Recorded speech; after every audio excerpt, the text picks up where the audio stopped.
ফুটানো গরম পানিতে বরফ দিলে কি একটা আজব রেসিপি তৈরি হয়। দেখুন বন্ধুরা, তো দিয়ে দেবো এবার বরফ। আপনারা সবাই চেষ্টা করবেন এই আজব রেসিপিটা বানানো। তো এবার দিয়ে দেবো গুড়মুড়ি।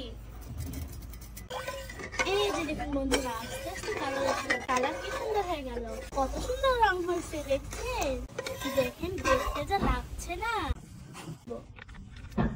আপনারা একটা ছ্যাঁকনার মাধ্যমে ছেঁকে নেবেন। আপনারা মিষ্টি বেশি খেলে বেশি চিনি দিতে পারেন। এবার একটু ভালোভাবে গুলিয়ে নেব। বন্ধুরা কালারটা কি সুন্দর হয়েছে। এই যে দেখুন বন্ধুরা, আমার বানানো হয়ে গেল ঠান্ডা কাশির স্পেশাল শরবত। এই শরবত খেলে আপনাদের ঠান্ডা বা কাশি দুটোই সেরে যাবে। তো এবার একটু আমি খেয়ে জানাচ্ছি। বিসমিল্লাহ। তো বন্ধুরা এটা খেতেও দারুণ, আর যাদের ডায়াবেটিস তারা একটু চিনি কম দিবে। তো বন্ধুরা আজকের মতন আসি, সবাই ভালো থাকুন।